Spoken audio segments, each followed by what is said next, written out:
오직 거룩하시고 인자로우시며 신실하신 우리 아버지 하나님,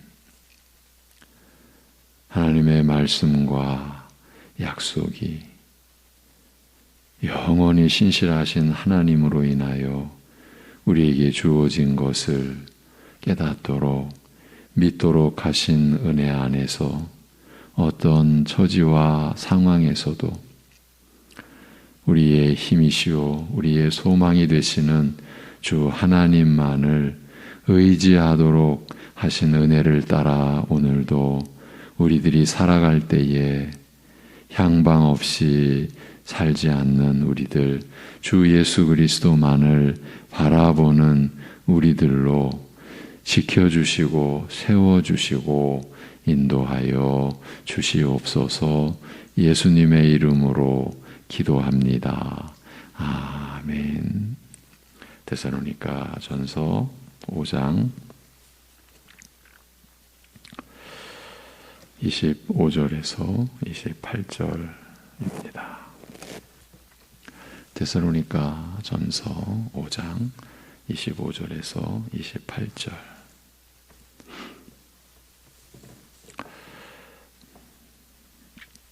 같이 보시겠습니다. 형제들아, 우리를 위하여 기도하라. 거룩하게 입맞춤으로 모든 형제에게 문안하라. 내가 주를 힘입어 너희를 명하노니 모든 형제에게 이 편지를 읽어주라. 우리 주 예수 그리스도의 은혜가 너희에게 있을지어다. 아멘. 어제까지 이 세 구절로 기록된 바울 사도의 마지막 세 마디 인사말을 통해서 교회를 향한 하나님의 뜻을 살피고 그 은혜를 나눌 수 있었습니다. 오늘은 그 전체를 종합해 보는 관점에서 이 세 구절의 인사말을 되돌아보고자 합니다. 세부적인 사항을 돌아보려는 것이 아니라 전체적인 인사말의 윤곽을 살펴보려는 것입니다. 한 구절씩 살펴오는 중에 그 윤곽이 자연스럽게 드러나면서 연결이 된 내용을 정리하여 제시해 드리려는 것인데, 이를 통해서 우리 신자의 삶, 곧 믿음에 의한 삶의 규모를 확인하는 유익이 있으리라고 여겨집니다. 먼저 기도를 요청하고 이어서 형제애, 곧 형제 사랑을 명하며 끝으로 말씀을 강조하는 것으로 이어집니다. 이와 같이 세 구절로 구성된 인사말의 각 절의 주제 또는 제목이라 할 수 있는 이 내용이 다름 아닌 우리 신자들의 믿음의 내용과 그로 인한 삶의 규모를 제시해주고 또 그 윤곽을 보여주는 것이지 않습니까? 바로 기도, 사랑, 말씀이니까요. 이 규모와 윤곽의 개요를 말씀으로 기도하며 서로 사랑하는 것으로 정의할 수 있습니다. 이렇게 단순하게 정리된 개요가 우리 신자의 삶이라고 해도 틀린 말이 아니지 않습니까? 그러니까 하나님 말씀을 붙잡고 말씀의 일꾼을 위해 기도하여 그를 통해서 증거되는 말씀의 은혜를 받아 아버지의 뜻을 쫓아서 사는 것이 곧 서로 사랑하는 삶을 영위하는 것이고, 이것이 그리스도 안에서 성령을 쫓아 살아가는 우리들 신자의 생애가 아니겠느냐는 말입니다.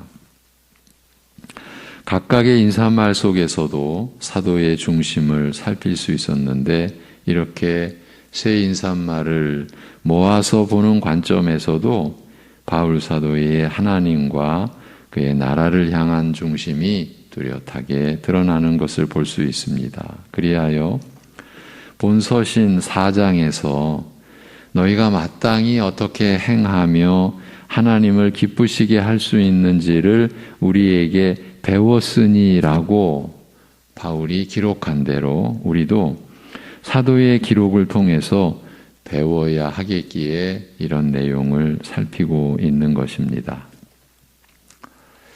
기도 없이 신자의 삶이 가능할까요? 우리가 다 알고 경험한 대로 기도 없이는 믿음으로 살아갈 수가 없습니다. 기도 없이 믿음으로 산다는 것은 절대 불가능한 일입니다.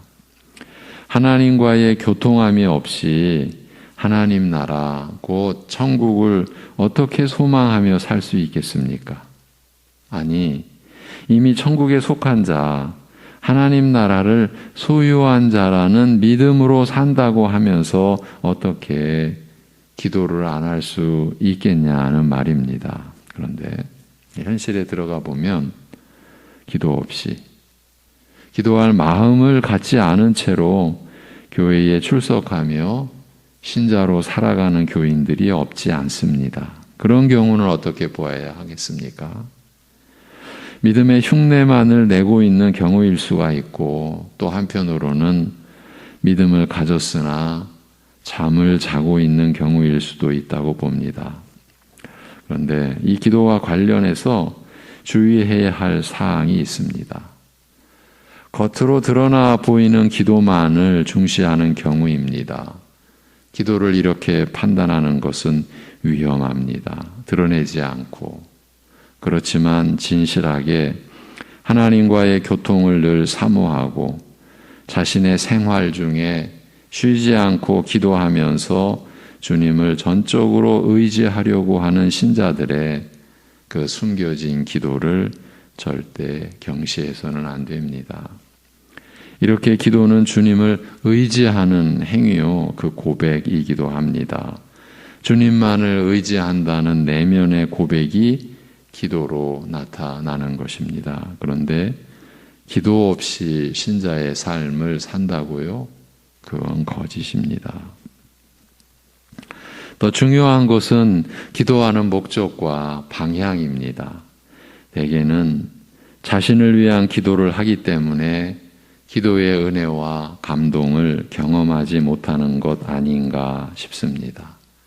서로를 세우고 서로를 섬기고 서로를 사랑하기 위한 방향과 목적으로 우리 신자는 기도하게 되어 있습니다.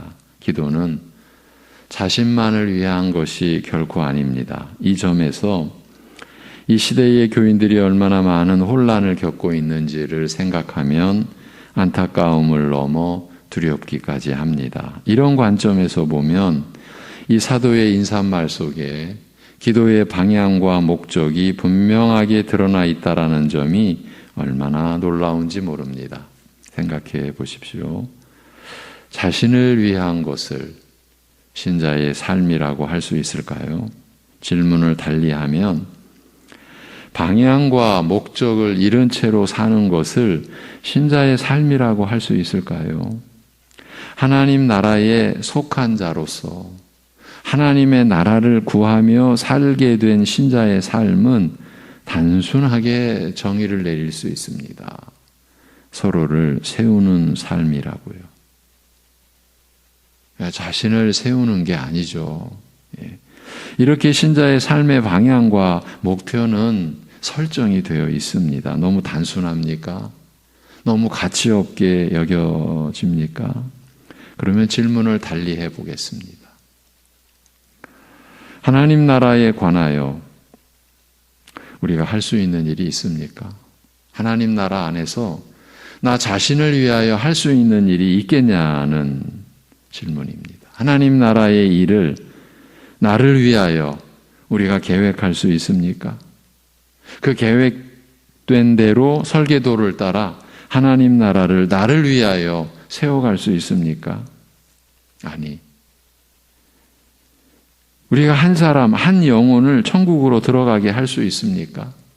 죄로 죽었던 한 사람을 거듭나게 하는 계획을 꾸미고 그 계획대로 그 사람을 중생케 할 수 있습니까? 이 질문은 나를 내가 중생케 할 수 있겠냐는 말이에요. 나를 위해서. 그렇습니다. 하나님 나라 안에서 우리 스스로 할 수 있는 일은 없습니다. 나를 위해서 우리 스스로 할 수 있는 일은 없습니다. 그런데 하나님께서 우리에게 놀라운 사명과 역할을 주셨습니다. 서로를 세워라. 자기를 세우지 말고. 서로를 사랑하라. 자신만을 위하지 말고. 이렇게 말입니다. 이것이 사도의 두 번째 인사말 속에 담긴 기막힌 메시지가 아닙니까? 기왕에 나온 김에 덧붙이고 가겠습니다. 왜 우리 신자는 자신을 위한 삶을 살지 않게 되었고 또 그렇게 살려고 하는 것입니까? 그것은 우리 주 예수 그리스도께서 우리 자신, 나 자신을 위한 모든 것을 이루어 주셨기 때문이 아니겠습니까? 작년이지요. 이 점에 대해서 다른 본문을 통하여 수개월 동안 나눴었지요. 예수께서 우리에게 지혜가 되시는데 곧 의로움과 거룩함과 속량함이 되셨다고 한 말씀이었지요. 예수님이 영원한 하나님 나라에서 우리가 영원히 살아가는 데 필요한 모든 것이 되어 주셨기 때문에 그 모든 것을 이루어 주셨기 때문에 우리 자신을 위한 삶을 구할 필요가 없고 그렇게 살아야 할 이유도 없다고 했습니다. 이것이 우리 신자가 받아 누리는 믿음과 그로 인한 삶의 실체요. 그 영광이요. 또 그 복 아니겠습니까? 본래의 흐름으로 돌아와서 또한 이 짧은 인사말 속에서 사도가 말씀에 대하여 얼마나 강조해 놓았습니까? 함축적이지만 말입니다. 이 말씀에 대한 사모함 없이 신자의 삶이 가능할까요? 하나님의 말씀은 하나님의 나라와 주 예수 그리스도에 관한 모든 것으로 되어 있습니다. 그런데 이 말씀을 어떤 이유로든 경시한다는 것은 하나님의 나라를 그리고 주 예수 그리스도를 그렇게 여긴다는 말과 다르지 않습니다. 그래서 바울 사도는 이 서신을 마무리하는 끝까지 이 말씀의 그 귀중함을, 절대적 중요성을 나타낸 것이 아니겠습니까? 요한복음 1장 1절은 태초에 말씀이 계시니라. 이 말씀이 하나님과 함께 계셨으니 이 말씀은 곧 하나님이시니라고 되어 있습니다. 그 뒤 14절에서는 말씀이 육신이 되어 우리 가운데 거하심에 우리가 그의 영광을 보니 아버지의 독생자의 영광이요 은혜와 진리가 충만하더라고 합니다. 이 말씀, 이 로고스는 아버지의 뜻을 나타내어 이루시는 그분, 그 말씀, 그 로고스, 곧 주 예수 그리스도이시죠. 이렇게 보면 우리가 말씀을 사모한다는 것은 곧 바로 주 예수 그리스도를 사모한다는 고백이 됩니다. 그래서 요한 사도는 태초부터 있는 생명의 말씀에 관하여는 우리가 들은 바요, 눈으로 본 바요, 자세히 보고 우리의 손으로 만진 바라. 이 생명이 나타내신 바 된지라. 이 영원한 생명을 우리가 보았고 증언하여 너희에게 전하노니 이는 아버지와 함께 계시다가 우리에게 나타내신 바 된 이신이라고도 하였습니다.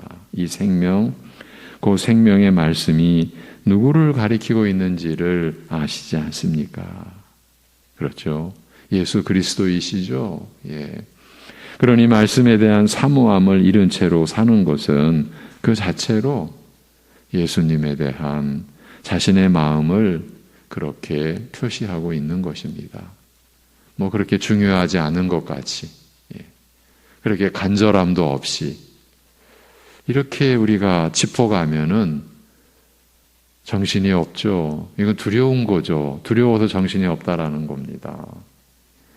더 간단하게 믿음과 말씀의 관계를 짚어드리면 이렇습니다. 하나님을 우리가 믿는다는 것은 하나님의 말씀인 성경이 믿어진다는 뜻과도 같습니다. 하나님의 말씀인 성경이 믿어지지 않는데 하나님을 믿는다고 하는 것은 어불성설입니다. 말이 안 되는 소리를 하는 겁니다. 그러니까 성경에 대한 믿음 없이 하나님을 믿는다는 것은 이 세상 사람들이 자기의 종교를 갖고 자기의 신을 숭배하는 경우와 조금도 다를 바가 없습니다. 그저 하나님이라는 우상을 숭배하는 것입니다. 왜냐하면 성경에서 계시된 하나님을 모르고 있는 상태이니까요.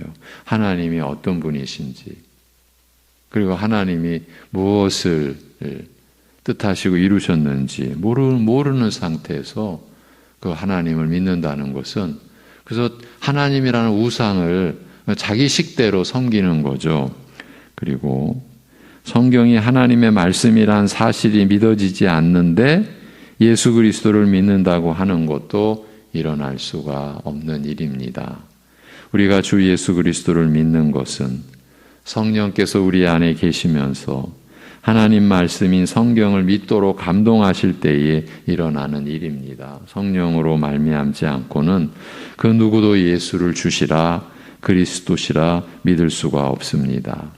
오직 성령께서 기록된 말씀을 통해서 역사하셔서 우리로 하여금 예수님이 우리의 죄로 죽으시고 우리를 의롭다 하시기 위하여 다시 살아나셨다라는 사실을 믿도록 하실 때에, 그렇게 감동케 하실 때에 우리가 예수님을 구주요 자신의 주로 믿는다고 고백하게 되는 것입니다. 이런 말씀을 우리가 어떻게 경시한 채로 신자로서의 생애를 살아갈 수 있겠습니까? 한때는 그랬다 쳐도 하나님께서 은혜의 때를 허락하시면 우리는 전심을 다해 오직 말씀으로 돌아와야 합니다. 각자의 처지와 환경이 같지 않으니 구체적인 방안이나 방식을 제시해 드리기는 쉽지 않습니다. 그렇지만 하나님 말씀인 성경을 지난날보다는 확실하게 가까이 하겠다는 한 가지 중심과 의지를 가질 수는 있지 않습니까? 그리고 주님의 인도하심을 구할 때에 생활 방식에서의 변화가 반드시 일어나게 됩니다. 말씀 중심의 시간표가 서서히 열리게 되고 틀이 잡히게 되어 가는 것이죠. 나중에는 자기도 놀라운 거죠. 아, 내 삶이 이렇게도 이러한 질서가 이렇게 잡힐 수가 있었구나. 말씀 중심으로 되는구나. 이걸 경험하게 되는 겁니다. 어쩌면 이 일이 우리 신자의 평생의 과제가 아닐까 싶기도 합니다.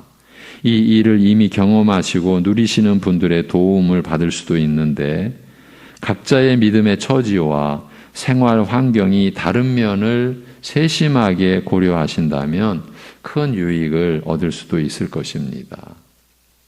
그리고 이 세 마디 인사말 속에서 교회에 주어진 또 하나의 진리의 내용은 곧 하나님 나라의 질서에 관한 것이라고 할 수 있습니다. 이 부분은 간략하게 보겠습니다. 이 얼마나 실제적인 교훈이며 또 책망이기도 합니까? 하나님에 의해 세워진 그리스도의 사도들을 위해 기도하는 것으로 시작해서 오늘날로 말하면 하나님이 각 교회에 세우신 말씀의 종들을, 말씀의 일꾼들을 위해 기도하는 것으로 시작을 해서 교회에 온 신자들이 그리스도 안에서 영원한 형제가 된 그 가족관계, 신령한 영적 가족관계를 세워가는 것이야말로 하나님 나라의 질서가 아니고 무엇이겠습니까? 서로를 위하고 서로를 세우는 하나님 나라의 질서이지 않겠습니까? 그리고 그 영적 질서는 인간에 의한 것이나 세상의 방식을 쫓는 것으로 세울 수 있는 것이 아니라 오직 이 질서의 근본을 제시해주는 하나님의 말씀에 의해서만이 세울 수 있고 또 견고하게 유지해 갈 수 있으니 모든 신자는 늘 기록된 그 말씀인 성경을 읽고 듣고 보아야 하는 것이 마땅한 것입니다. 교회의 질서를 해치는 일들이 벌어진 실제의 상황을 들여다보면 그 일에 관련된 교인들이 말씀에 무지한 상태에서 벌인 일이라는 사실이 결국은 드러납니다. 대개는 그렇습니다. 이것은 직분과도 상관이 없다는 점을 주지하여야 합니다. 우리의 현실이 그렇습니다. 하나님의 말씀에 무지하니 하나님 나라인 교회의 질서를 혼란케 하는 일을 가볍게 여길 수 있는 것입니다. 자신의 목적을 위해서죠. 결국은 자신의 뭔가를 위해서죠. 그것을 위해서 하나님 나라인 교회의 질서까지 자기 뜻대로 해칠 수가 있다는 거죠. 두려운 일이죠. 그렇죠. 이런 경우 그 당사자들 자신이 하나님 말씀에 무지하다고 여기는 경우는 또 없습니다. 자신들은 말씀에 따라 그렇게 하는 것이라고, 거기다가 자신들이 일으킨 소요가 하나님의 뜻이라고까지 주장하기도 합니다. 지금 우리 교회에서 이런 일이 일어난다라는 제가 암시를 하는 거 아닙니다. 그렇게 여러분 들으시면은 안 됩니다. 저는 지금 하나님의 말씀에 관한 일반적인 상황에서, 그리고 사실은 우리가 지금까지 한평생 주님의 교회 안에서 살아오면서 겪었던 일들을 지금 생각하면서 하는 거지, 지금 우리 교회에서 무슨 일이 있나, 무슨 소요가 있나, 그래서 저렇게 얘기하나. 여러분, 저는 그런 식으로 하나님의 말씀을 여러분께 전하지 않습니다. 오해하시면 안 됩니다. 제가 그런 생각 안 하고 준비하고 이렇게 전하다 보니까 문득 생각이 또 든 거예요. 좀 생각이 좀 빠르신 분들, 저 교회에, 우리 교회에 뭐 저런 소요가 있나? 전혀 그렇지 않습니다. 그러니까 그렇게 하나님 나라의 질서를 해치는 경우에 대개는 하나님의 말씀에 대한 무지가 그 바탕이 되어서, 그러니까 자신이 무슨 일을 벌이는지도 모르는 거죠. 그런데 이렇게 점점 자신들의 무지를 드러내는 상황이 연출되는데도 정작 본인들은 아무것도 모를 수 있다라는 것이 아이러니하기까지도 하는 거예요. 하나님의 말씀에 자신이 무지하다, 이런 생각조차 못하는 거예요. 이게 하나님의 뜻이다, 이렇게까지 나갈 정도가 되니까요. 그런 상태에서 그대로 평생을 간다고 생각을 해보십시오. 얼마나 끔찍하고 비참한 일이겠습니까? 여기서도 우리 각자 자신을 돌아보자는 취지에서 말씀을 드린 것입니다. 오늘은 여기까지입니다. 기도하겠습니다.